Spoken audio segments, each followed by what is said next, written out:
Hey everyone, welcome back to my channel. I am happy to announce I'm posting now. This is part 2 of a part 2 podcast series that my friend and I decided to do. In this part 2, we really dive deep and try to explore and discuss some of the fundamentals that are needed for change. In this space and in this podcast, my friend and I talk about healing and growth and how do we promote and foster change within ourselves. If you watch the first part of the podcast, we talked about why we tend to sometimes stay and entertain toxic dynamics and toxic relationships. And in this second part now, we talk about what are some of the things that are needed for healing and growth and being able to change some of those toxic patterns and identifying when we are in unhealthy spaces and how do we remove ourselves from those unhealthy places and also change some of our habits as far as selection in our partners and making better choices. Anyway, I hope you enjoy. I'm looking forward to seeing how these podcasts in the near future will turn out. I have to say, I really enjoyed this time and making these with my friend, and I look forward to possibly doing more in the near future. With that said, enjoy. A partner can quote unquote change, but if they're not genuinely wanting it and they're just doing it to appease the other person, they're not going to be able to keep up with that. How do you create true change? All right, let me sit down.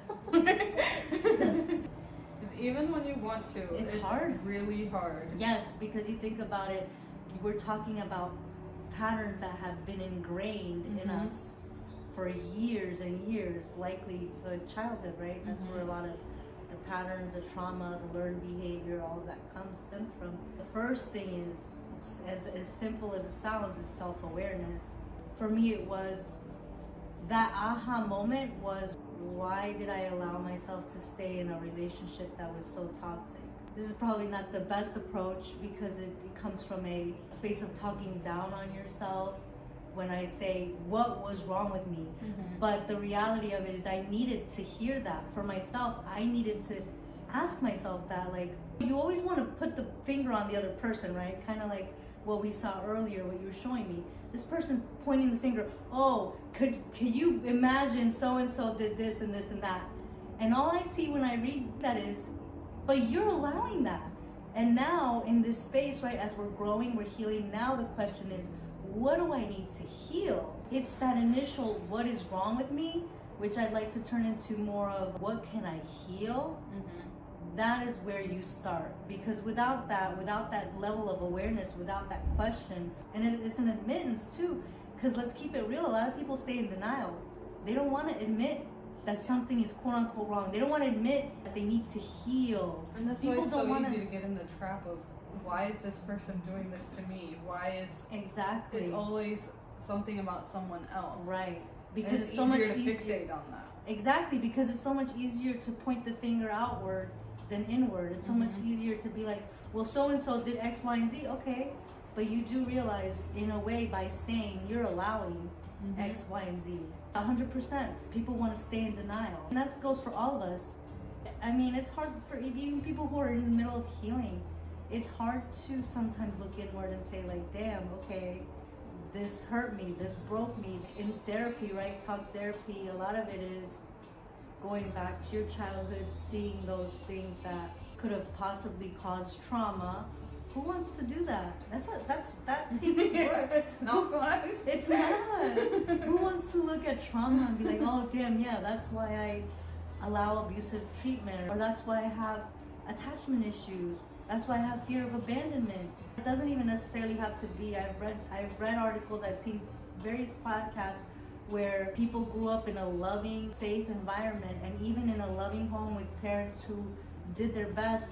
We all have a limited capacity, and one thing that happened in one instance one day could be enough to, like, you know, kind of cause that quote unquote trauma. It's hard because we don't want to look at that trauma. It could be emotionally draining. So it's so much easier to be like, no, I'm fine, I'm good, I'm not the one with the problem. who wants to look internally? It takes a lot of work. It takes a lot of work to look internally. So, and then it's actually putting in the work, right? So first of all, stepping outside of denial, right? Acknowledging, right? And that was, for me, that was the first step, is like, what is wrong with me? Why am I allowing this abuse? Or this, why am I in this relationship then? You know, and again, we talked about the dynamics of domestic violence and domestic abuse. It could be very hard in that particular dynamic, but like, for myself personally, I had my own place, I had my own things, I wasn't financially tied to anyone, so like it reaches a point where, like, similar to the other situation we're talking about, if someone's financially independent, I had my shit together, I have my house, I have my money, I pay my own bills, so then that's when it becomes this question of like, why am I even here? I can see if you're paying my bills and, you know, giving me a roof under my head, but if not, like, why am I even here?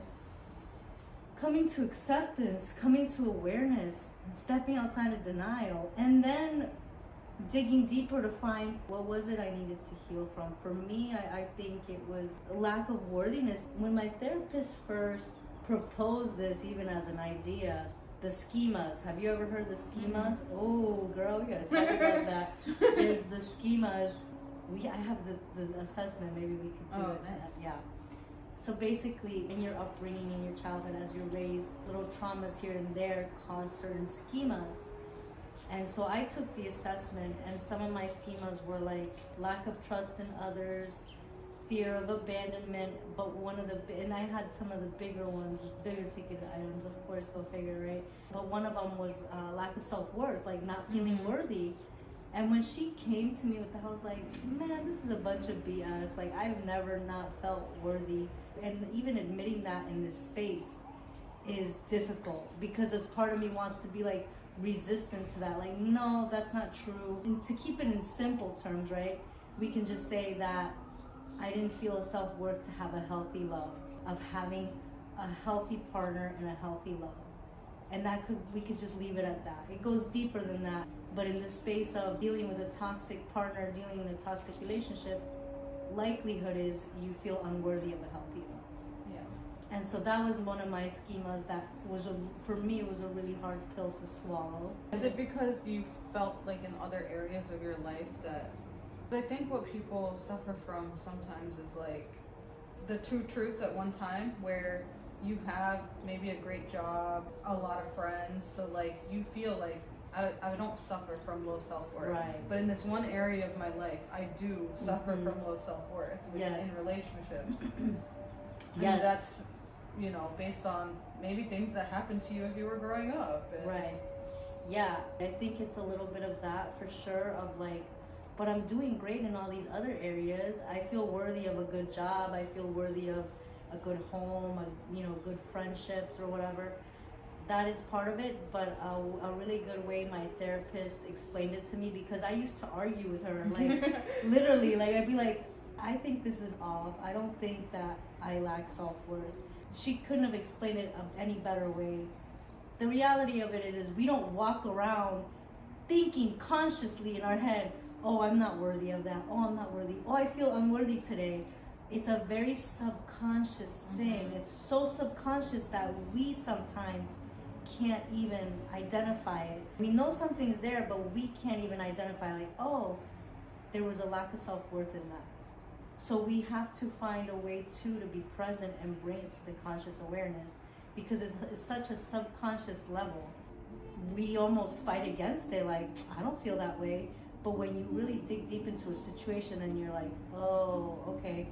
Just because this is the most prominent example, like in my relationships, even my relationship, I didn't feel that way. Like, I knew my worth. I knew that at any point I could walk, but I didn't.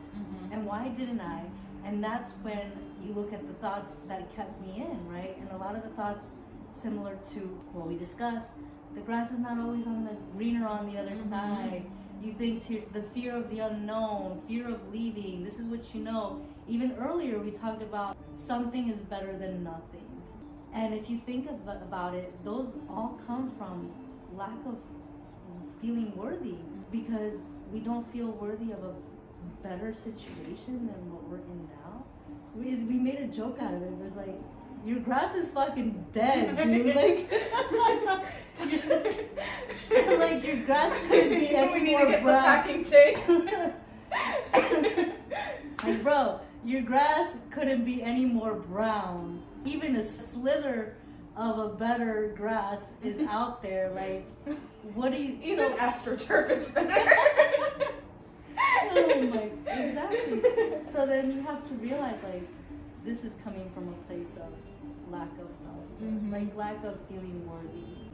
To have that scarcity mentality. There you have it, guys. Part 2 of our part 1, part 2 podcast series, where we discussed dysfunctional and toxic behaviors around relationships, making threats to leave, or degrading our partners when really we have no intention of leaving, and then digging deeper to see and understand, why do we make these threats? Why do we stay in unhealthy and toxic dynamics? And of course, last but not least, how can we become more aware of this, aware of these unhealthy patterns and dynamics, and try to promote and foster growth and improvement and long-lasting change. I hope you all enjoyed. Hopefully we'll do another one soon. Until next time, take care. Bye.